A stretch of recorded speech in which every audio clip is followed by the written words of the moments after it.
heart. How knowledge has to go to the heart. Yes. What do you mean by heart? What do you think? I think mind is the place of reason, the heart is the place of emotion. Did I understand it properly? And then you refer to mystical experiences also lived by the Prophet, and that is in the heart, the words written on his heart. Is that a place of emotion, that where priority is reason, and then emotion is that backup, and then emotion gets us there?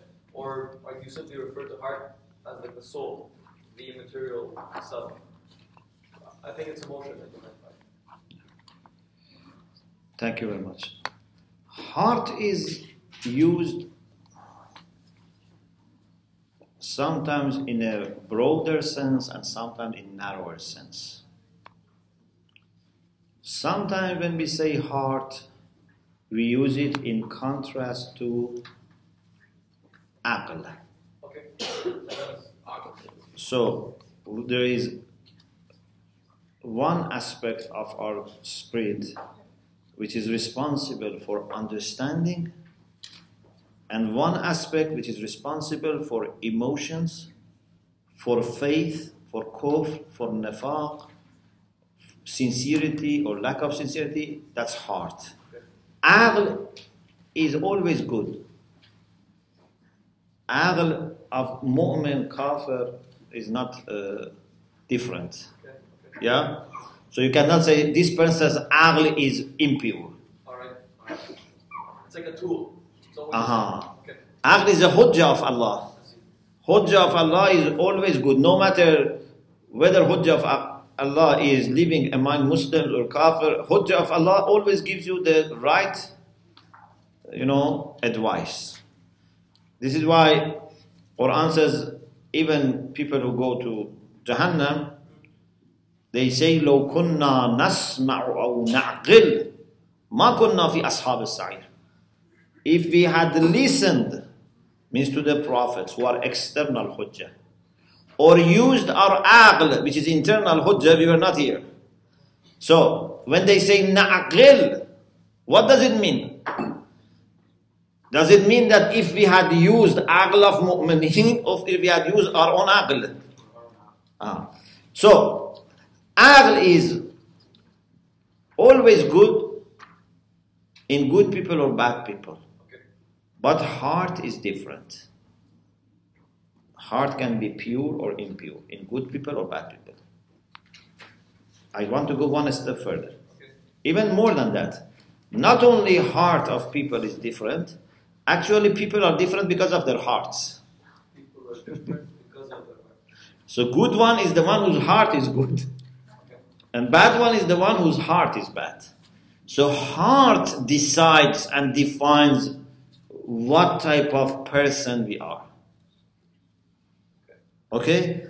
So people are judged based on what is in us. And this is what Quran says, for example, Allah looks at your heart. Yeah? Allah doesn't look at what you say or you do without considering what is in the heart.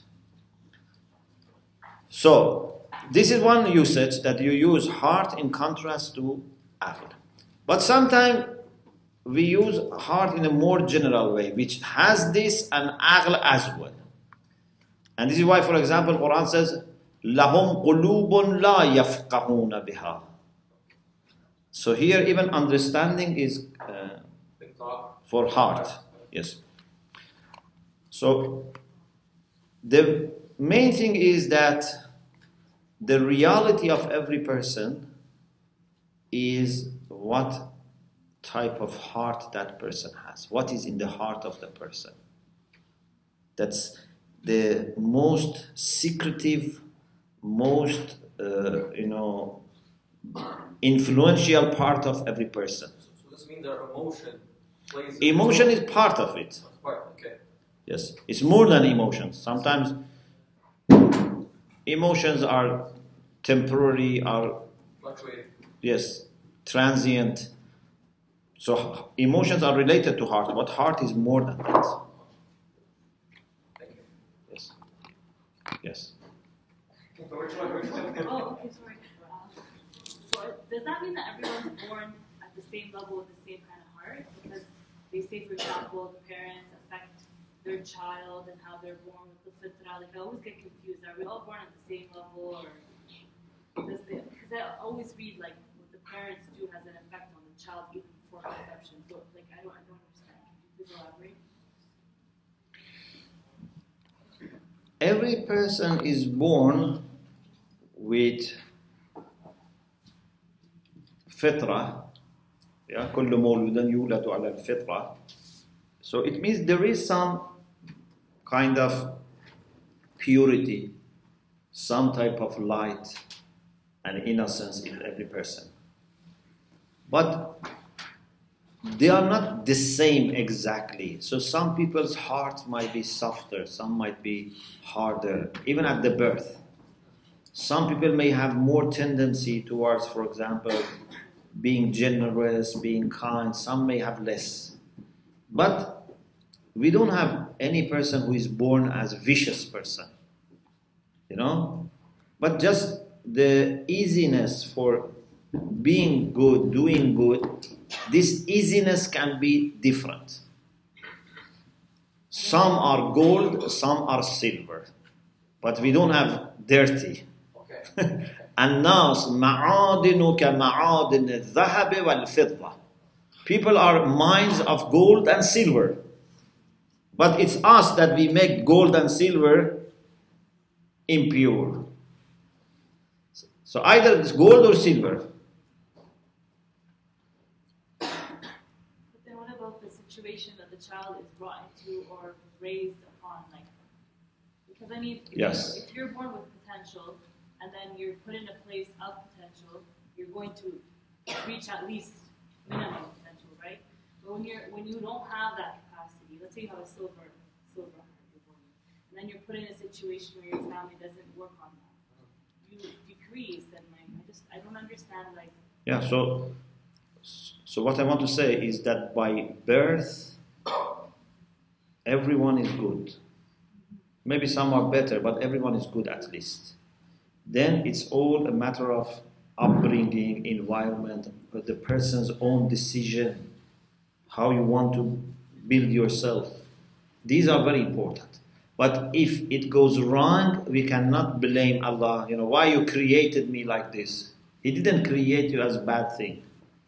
He created you in the good thing. And even if you are not the best, it's because of other factors. But in the end of the day, what's important is that you will not be questioned why you were not gold or why you are silver. What is important is whatever is your beginning, it's not the main thing. How you use that. So there are people who were given silver, but they did better than the people who were gold. You can be, son of Nuh, but you become a very bad person. You can be son of a bad person, like son of Yazid. Yazid had a son, Muawiyah, but he was a good person. It's possible.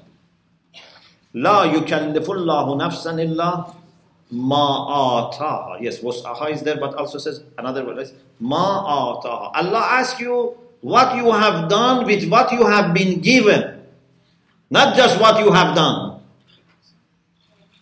So He doesn't look at people's hands and say, okay, you have $1,000, this person has $1 million, so he has done better. No. He says what you were given and what you have now. We calculate according to what you have been given.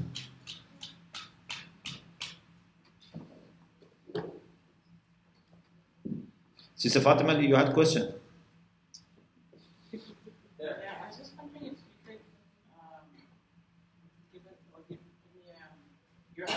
give me a proper definition of the heart. More concise.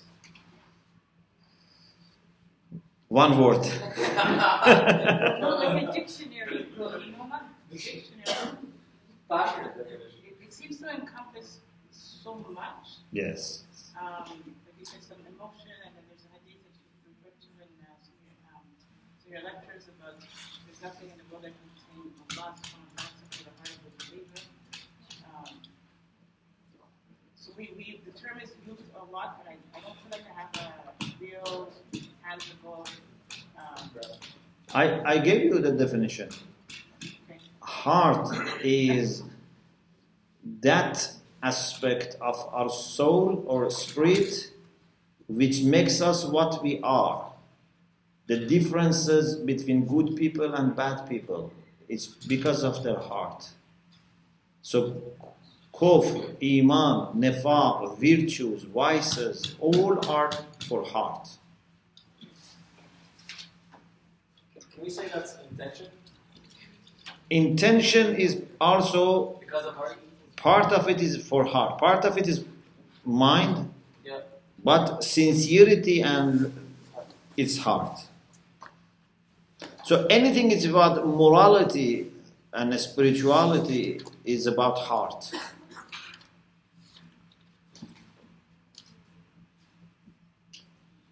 So we will be resurrected based on our heart, not body or not even mind.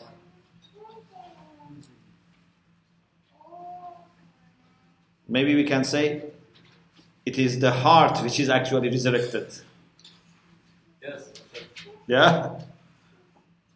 Everything else like a shell and is left. What remains, the lobe and core, is heart. So the heart has the greatest weight over us? Pardon? The heart has one of the greatest weights over us? Yes. Because our heart is actually equal to us. Anything else is like a dress and addition and extra. We are judged by our hearts. Well, I think even in the Arabic language, the proper Arabic language, qalb means jawhar, right? Qalb al-shay wa jawhar, which is what you see in the Quran. Yes. Even in English we say heart of something, and we go to the core. What's the difference between our heart and soul? Soul is very general. Soul refers to all aspects of a human being,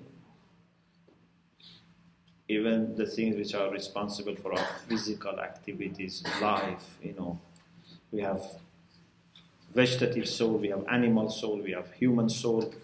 So anything we do, even the ability to move, the ability to reproduce, to have nutrition, all is soul.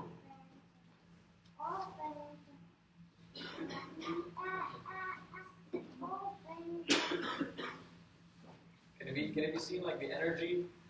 Pardon? Can it be seen soul? Another word, the energy that Chinese Asians talk about, for example. They say the word chi. Can it be comparable? Not exactly. Maybe you can use this example. Soul is like a government that does many things. But then the people who rule the government, that's heart. They use experts, that as mind. But these people who rule, if they like, they listen to the expert. If they don't like, they don't listen to experts.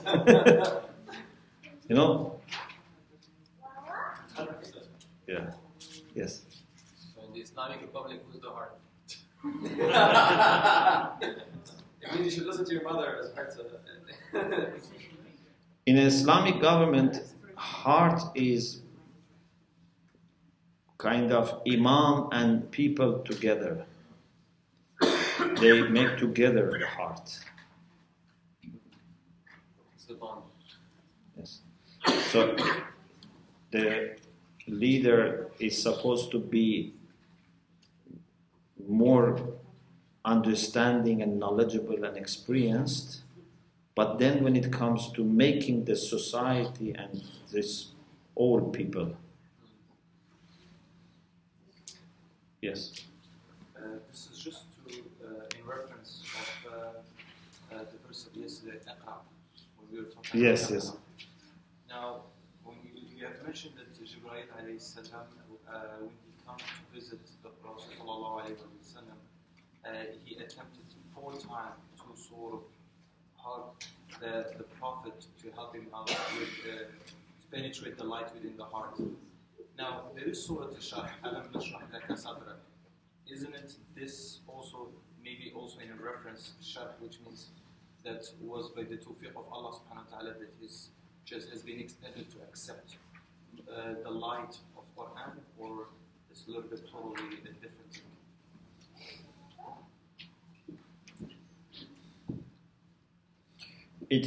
Partly it's related to that, but partly also this is a matter of coping with the difficulties. Because soon after that says, وَوَزَعْنَا عَنْكَ وَزْرَكَ الَّذِي أَنْقَضَ ظَهْرَكَ. Because the Prophet had lots of pressure on him. Okay?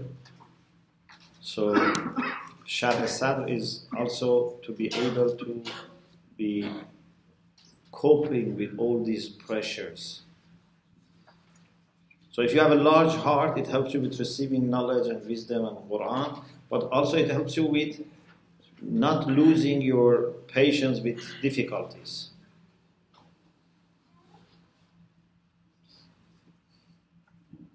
So this is one of the reality of the Qudusiyya as well?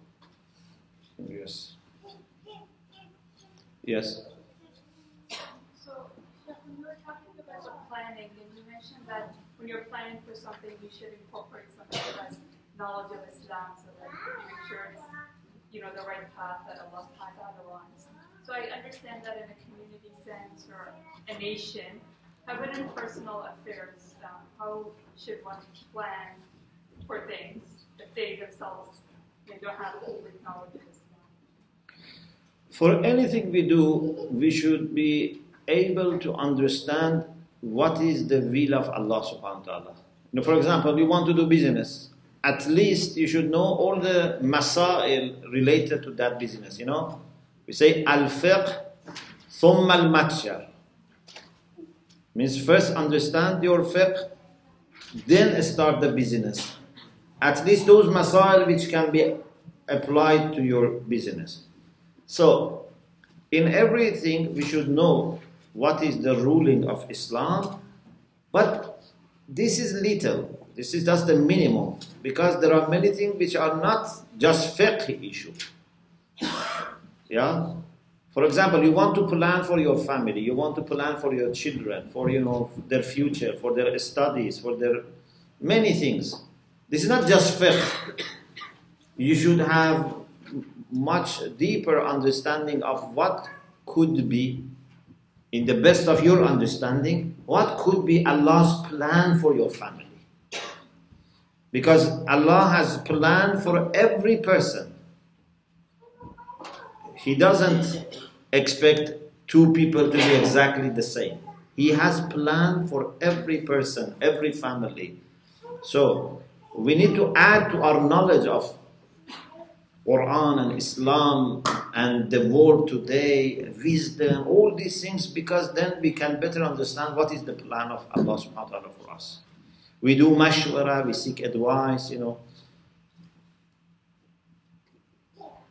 And what is important is not necessarily the result. More important than the result is that you show to Allah that you are trying hard to understand His plan. Then He would help you. Because Allah doesn't expect from us to understand perfectly His plan, but He wants to see, do you bother? Do you try to understand His plan for you or not?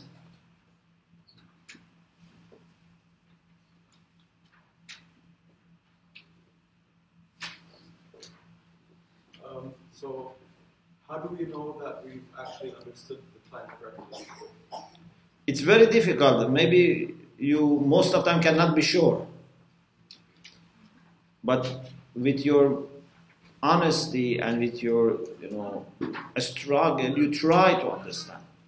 But it's very difficult to understand that I 100% was successful in understanding the plan of God. You try. Can we say the heart feels comfort. You know, in the origins of what khira is supposed to be, you simply do 2 rak'at, you pray, and then once you're done, if you feel comfortable towards pursuing, you tawakkul and you go. But if you don't feel comfortable, you just leave it be. So can we apply the same concept? It can be, but sometimes people feel comfortable Anytime. for different reasons. It's like you deceive yourself, right? Yeah. Sometimes people are comfortable for good reasons. Sometimes people are comfortable because they have satisfied their anger or... So they'll see the consequences of it. So Yeah. they'll see that it won't be comfortable in the long Yeah. run. So you can guess when you see your relation with Allah is improving, your relation with people is improving, you are becoming more productive. You can guess that, but you cannot say, Wallah, there was no better plan for me. This it's very difficult to say. Yes. There is the aspect about that we spoke about as well, being alert. Yes. And so usually sometimes when we go through like a routine daily, let's say, wherever it is, so preoccupied and busy, and we have also the time of about certain aspect or the time of prayer and so on and so forth. But sometimes when we get carried out with our work, we very much sometimes could be in almost a total ghafla position. Now, if I might ask, is there any sort of like just an advice to give us? Sometimes, unfortunately, the type of job that we could do requires us to be concentrated, but it makes us understand that we are dedicating ourselves at 100% to give the best job possible, but as well, we would like to be still remaining in that connection with the Lord and being alerted as well. Is there any sort of an advice on that scale sort of you give? So the question is, you want to be alert, and then you want to also concentrate on your work? Yeah, sort of. Yeah. Yeah, it's possible. رجال لا تلهيهم تجارة ولا بيع عن ذكر الله. So we can train ourselves to work in all circumstances in the way that we can face God in that work. Today I used this example.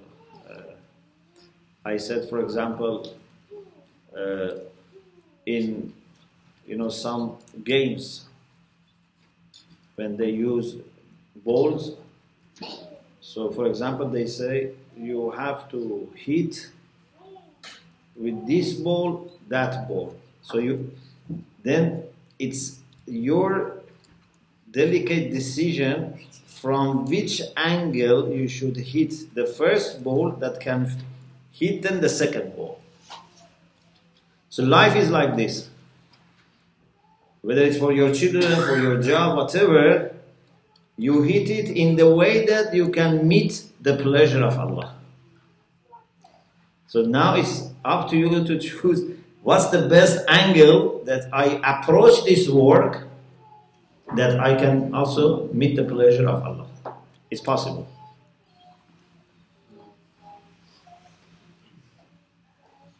Yes. Yes, so if you could help me with, I don't want to I think she had her hand miss up anyone. first. Yes, please. I'm just wondering, do we all equally reach the same level of marifa of Allah subhanahu wa ta'ala, the same level of servitude? I think my main question is, do we all have the same capacity, or is our capacity also limited to what our journey in this life brings us? So everyone reaches their capacity depending on what life brings upon them, and God judges them based on what journey they're in. Very good question. My understanding is we don't have the same capacity, but at the same time we have enough capacity that till end of dunya you can never reach your end of capacity. So no one should feel, oh, I was not given more capacity, otherwise I could have gone further. So no person is filling his container. Always there is extra which remains. And this is what we want. We want to have capacity for growth. If someone else has more, it's not stopping me. What's important is no limit for your growth. Yes. How do you give advice on how you could, I guess it also goes back to our intention that we try harder, our capacity will have to increase. Is that true? Because as you said, there's no limit. So how do we increase our capacity? Very good question. Pressure that we're not using? You have two types of capacity. One is actual, one is potential. So for example, you can reach, for example, 1 million liter capacity for a tank. But this 1 million capacity is not given at the beginning. They give you 1,000 liter to begin with. Then you can add to your capacity. So the more you move towards Allah, the more capacity you have. So this is one meaning of لا تزيده كثرة العطاء إلا جودا وكرما. So the more he gives, the more generous he becomes. Means he gives, then you grow, then he gives you more. You grow. Like a mother fosters the baby more when the stomach of the baby grows. The mother also gives more to the baby, yeah? So when we grow, Allah gives us more.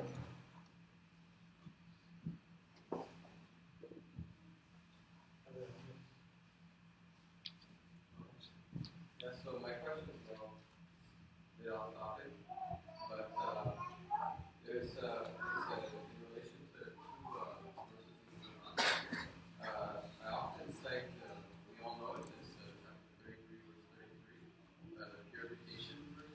I often cite this to some of my other Muslim friends about the importance of other things. But there's another verse that brought to my attention that is very similar to that verse, but it's talking about the companions of the Prophet. And it's familiar with it. It's from Surah al-Basri. It's chapter 8, verse 11. And it says, when he overwhelmed you with drowsiness, security from him, and sent down upon you from the sky rain by which to purify you, the evil of Shaitan, and to make steadfast your hearts and plant firmly there by your feet. But here it's also, it seems to be a verse of purification. Your heart what? You have the Arabic? يغشيكم نعاسا أمانة منه لينزل عليكم من السماء ماء ليطهركم به ويذهب عنكم رجز الشيطان فليربط على قلوبكم ويثبت به الأقدام. They are saying, I think, here is saying to يذهب عنكم رجز الشيطان. No, that's different. That's about janaba. This refers to a story of people who were junub and rain came and they made ghusl. That's why the context is important. That is when people compare themselves to Ahlul Bayt.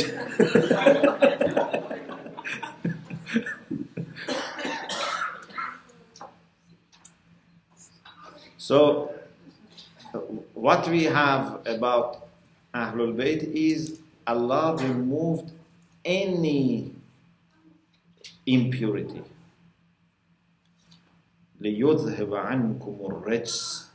In total, this is the Lama Jins. Any impurity. And again, for maximum, it says, the emphasis says, وَيُطَهِّرَكُمْ تَطْهِيرًا. If someone wants to understand this, must understand how the Quran makes distinction between mutahhar and mutatahhir. For example, when Allah refers to Masjid Quba, لَمَسْجِدٌ أُسِّسَ عَلَى التَّقْوَى مِنْ أَوَّلِ يَوْمٍ أَحَقُّ أَنْ تَقُومَ فِيهِ رِجَالٌ يُحِبُّونَ أَنْ يَتَطَهَّرُوا. There are people that love to become pure. So muttaqeen, they want to become pure. But mutahhar is purified by Allah. It's like mutaqarrib and muqarrab. Mutaqarrab is the one who is seeking nearness. Muqarrab is the one that Allah brings him nearer.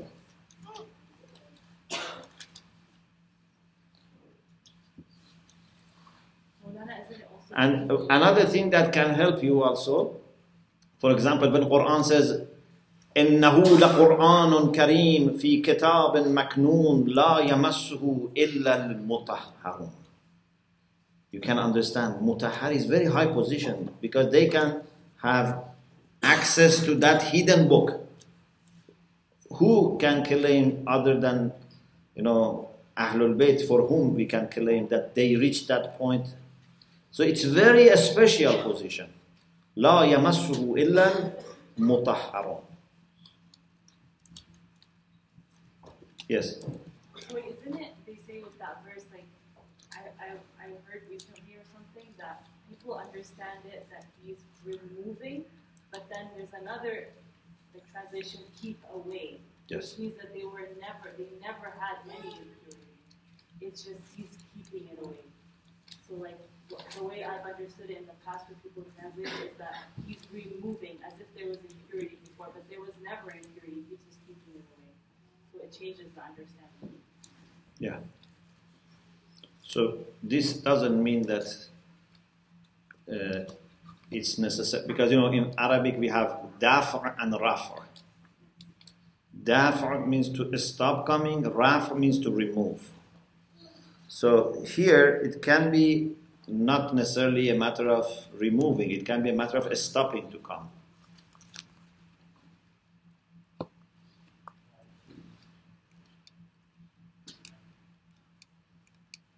Thank you for the question. It was a very good question. Thank you very much.